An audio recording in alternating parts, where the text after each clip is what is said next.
Para alegria de poucos e desespero total da nação azulina, Antônio Oliveira fica, pelo menos até o próximo jogo. Essa foi a decisão da diretoria, que não foi maioria. Vamos falar sobre as últimas notícias do Leão Azul aqui no Remocast? Chega mais!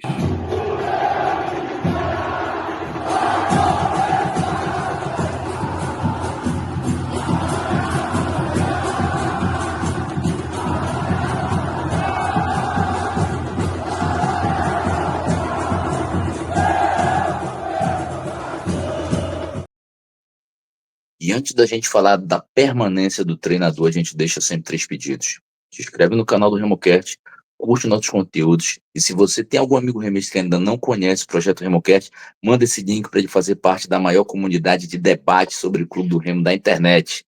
Salve Betinho, salve Rodrigo, tudo certo, parceiro? Tudo certo. Salve, meus amigos, vamos falar de Clube do Remo que tem novidades, não é exatamente aquela novidade que pelo menos a maioria da torcida estava esperando. No dia do Fico, português fica no Leão Azul, já comandou treino, teve ali uma moral, pelo menos dos principais jogadores do elenco, vamos dizer assim, prestaram apoio ao treinador. Trabalho segue até a próxima partida contra o Coritiba. Teve até conversa sozinho, no pé do ouvido, com Marco Braz, que é quem está bancando a ficada do treinador em Belém do Pará. Diretoria está dividida, o clima está meio tenso lá no Bainão, viu, Rodrigo? Pois é, amigo Beto, amigo Igor, realmente, decidido hoje a permanência do treinador Antônio Oliveira. Como nós falamos ontem aqui, existia essa divergência de opiniões entre os dirigentes do Remo, e principalmente os principais investidores do clube que, digamos assim, estavam um pouco resistentes em pagar a multa. Mas não foi somente essa a questão principal. A gente vai falar um pouco mais na frente que, por incrível que pareça, a performance do clube do Remo em relação a resultados, acredito que tem deixado a diretoria um pouco esperançosa em ter, digamos assim, uma performance melhor futuramente, pelo que a gente está vendo hoje aí nos resultados dos jogos, tanto do Remo quanto dos outros times, né? Então, foi bancada essa permanência, uma prudência em relação a valores, porque você ia onerar o clube, mas a questão da pressão ela vai ser, digamos assim, a todo momento testada nos jogos em que o Antônio Oliveira estiver ali na beira do campo, principalmente em casa. A gente não consegue ganhar os jogos sendo convincente, o torcedor tá pé da vida, né? Vamos acompanhar agora esse jogo de domingo aí, como é que vai ser. O jogo de sábado, na verdade, Rodrigo, Sábado, tá? e indo na contramão do que a torcida estava esperando, Igor. Antônio Oliveira fica, o que mostra moral do executivo de futebol, Marco Braz, que desde a apresentação do treinador, a gente viu ali quem é que estava trazendo e bancando essa aposta de técnico da Série A. Diretoria que em outras épocas, o pessoal diz muito isso, né? Era muito mais centralizada, a palavra do presidente ali valia. Parece que o presidente está insatisfeito, mas mesmo assim o técnico fica, cara. Beto, eu acho que, por hora, eu acho que a prudência, a moderação, né, vence ali a afobação, né, o imediatismo. Mas a gente sabe aqui, a gente que acompanha futebol como torcedor, a gente sabe que o trabalho dele tem prazo de validade, não é o que eu acho que deveria acontecer, né? Tem muitas questões que pesaram para que ele não saísse, questão de multa rescisória e tudo mais, a questão também até do ponto de vista prático, né? Saindo um treinador agora, o cara vai chegar aqui o quê? Em cima do jogo ou depois, vai levar aí pelo menos umas 2 semanas para iniciar um novo trabalho, tudo isso aí é umas 2 rodadas que o Remo vai perder. Mas a gente sabe que mais na frente vai acontecer porque a pressão até está muito dividida a questão lá na diretoria, né?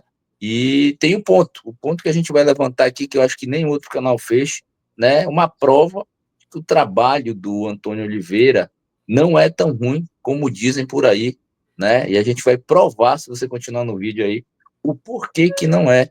E poderia ser melhor, se não fosse erros individuais, se a gente matasse o jogo como deveria, quando tivesse oportunidade, esse aproveitamento poderia ser muito melhor, mas a gente já vai passar para a tabela para provar, né? Esse desempenho não é tão ruim como dizem, Betinho. Rapaz, vocês vão ter que me convencer, porque eu particularmente já queria a cabeça desse português bem longe do Bainão. Eu quero saber de ti também. Deixa aí nos comentários qual é a tua opinião. A gente quer muito saber o que tu pensas, se a diretoria acerta em manter o treinador, se tá errando nessa inércia de não mudar logo, como aconteceu nos últimos anos, principalmente em 2021, naquela Série B, que a desgraça aconteceu lá no final. Já deixa o comentário, aproveita, deixa o hype, deixa o like também. Isso ajuda pra caramba o Remocast a ser distribuído aqui na plataforma e trazer cada vez mais remistas para esta comunidade. Te inscreve no canal também, se ainda não é inscrito, não é inscrito, ativa o sininho para receber uma notificação sempre que a gente liberar um conteúdo novo por aqui. Falando em tabela, vamos olhar para ela, porque a rodada 22 está praticamente encerrada. Aparentemente, uma outra rodada favorável ao Clube do Remo, Leão Azul, que está se mantendo até este momento, até o momento da gravação deste vídeo, na quinta colocação, não perdeu posições, ainda está vendo ali alguns times que estão lá na frente desgarrarem um pouquinho mais, mas segue colado no G4. Agora eu quero saber dos meus amigos dessa defesa aí do Antônio Oliveira e do porquê dessa permanência. O que pesou, Rodrigo, para o Antônio Oliveira ficar mesmo com a torcida reclamando dos últimos resultados, principalmente em casa? Pois é, Gilberto. Se você for acompanhar a tabela, quem acompanha o Campeonato Brasileiro da Série B, acompanha outros jogos, a campanha dos outros times, você vê que essas oscilações elas são normais. O que está faltando para o Remo é aquela sequência de vitórias, né? 2, 3 vitórias seguidas. Mas se você for ver aí a tabela do campeonato, nós temos ali o Coritiba com 3 empates e 2 vitórias. O Coritiba é um lance interessante. Ele jogou os últimos 3 jogos em casa, perdeu para o nosso rival de 5-2, goleado, que era o Lanterna até então, perdeu para o Amazonas, que hoje é o, perdeu, não, empatou com o Amazonas, que hoje é o Lanterna, e empatou com a Chapecoense, também a Chapecoense ali, um time um pouquinho melhor. Mas você vê que os times de cima têm uma extrema dificuldade de vencer seus jogos em casa. Aí você vai falar isso pro torcedor do Remo, mas como nós temos a obrigação de vencer em casa? Realmente, essa obrigação ela existe. Só que você tem que observar que os times que estão brigando para não cair, que geralmente vêm jogar contra nós aqui no Mangueirão, colocam ali um ferrolho de 10 jogadores praticamente dentro da área. E fica difícil. E parece que com o Remo não tem variação de jogo, não tem variação tática. Eu não vejo por esse lado. Tem muita coisa também dos adversários que vêm jogar contra nós fechados. E eu acho que isso também, se você for parar para pensar ali, o Goiás só venceu um jogo dos últimos 5. Ali o Chapecoense, eu acho que é o time que um pouquinho melhor aproveitou aí esse recorte de 5 rodadas aí, venceu 3 jogos, né? E o Novo Horizontino tem só também uma vitória. O Remo, ali é o quinto colocado, tem 2 vitórias, 2 empates e uma derrota. Ou seja, nós estamos praticamente com a mesma campanha dos outros times, só o Chapecoense que desgarrou um pouquinho ali, melhorou. E eu vou dizer outra coisa para vocês, podem anotar isso aí. O Maírton, que é o principal jogador da Chapecoense, está indo para o São Paulo. A Chapecoense vai ter uma queda de rendimento, ela vai sentir muito a ausência desse jogador. Então o campeonato é assim, meu amigo. Você pede jogadores, ou por lesão, ou porque são transferidos por outras equipes.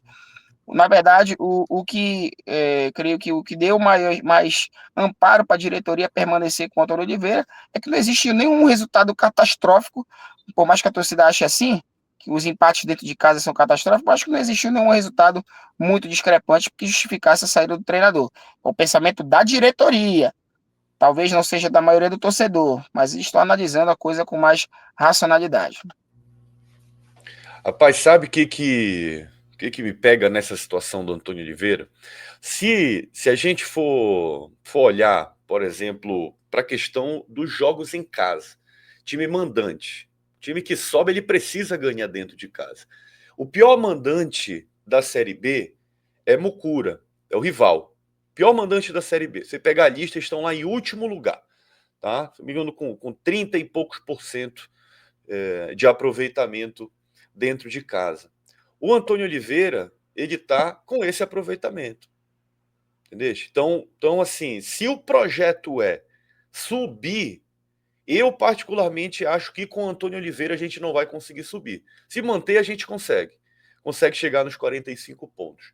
Mas subir, eu já não sei. Já tenho as minhas ressalvas. Queria fazer esse contraponto, Igor. E agora, tu aí que é o decano, né, tem que decidir essa parada. Tem aí a análise do Rodrigo, com os dados, a matemática do Rodrigo. Trouxe aqui um contraponto falando do desempenho do Antônio Oliveira. Era essa situação que a diretoria estava enfrentando naquele momento, de argumentos para decidir pela permanência? Eu vou com o meu amigo Rodrigo, né? Ele fez um levantamento, esse levantamento de dados. Tem bastante dados lá na casa dele, então confiável. Eu já tinha algumas situações, né? Eu acho que muito do desempenho ruim são por questões individuais, de atletas perdendo gol, de atleta falhando quando não pode. E aí, a partir do momento que a gente vai fazer esse levantamento estatístico, ver como é que funciona esse recorte, como é que está esses times caminhando, né? Um campeonato em que é muito equilibrado, né? No momento que a gente grava aqui, o Criciúma teve um jogador expulso, o Atlético está jogando com um a mais, e só ainda agora conseguiu fazer 1-1 ali, o ferrolho total. Então, é muito difícil quando o time vem para jogar fechadinho ali, porque você não tem aquela qualidade, você não tem nem na Série A, quanto mais na Série B.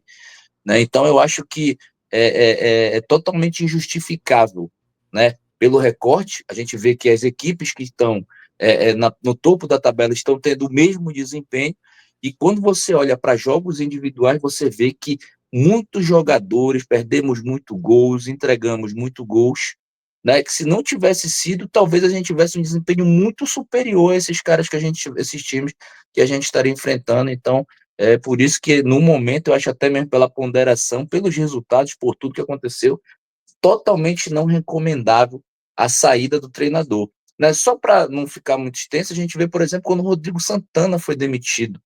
Né? O Rodrigo Santana, o nosso time não conseguia tocar duas bolas. Nosso time era envolvido pelo São Raimundo de Roraima aqui. Né? A gente tinha muita dificuldade para fazer qualquer tipo de jogada. O time estava morto. Não, aqui a gente criou, nós perdemos 5 gols em determinados jogos, 3 gols em outros jogos, entregamos em outros tantos. Então, assim, ali na saída do Rodrigo Santana se justificava uma mudança de comando técnico. No momento, eu acredito que não, apesar de que eu acho que isso vai acontecer, porque tem muita gente que quer aquele negócio mais imediatista, né? Mesmo que saiba que não vai dar em nada, muitas vezes, vai trazer um cara ali que está encostado, muitas vezes, vai ter um tempo para começar, mas é o que a galera gosta, né? De tentar resolver tudo imediatamente, e a gente sabe que isso não acontece. E tu, qual é a tua opinião? A gente quer muito saber. Deixa aí nos comentários, deixa o hype, deixa o like, te inscreve no canal se ainda não é inscrito ou não é inscrito, ativa o sininho para receber uma notificação sempre que a gente liberar um conteúdo novo por aqui. Bora, Leão, tem que reagir. Até a próxima. Saudações azulinas.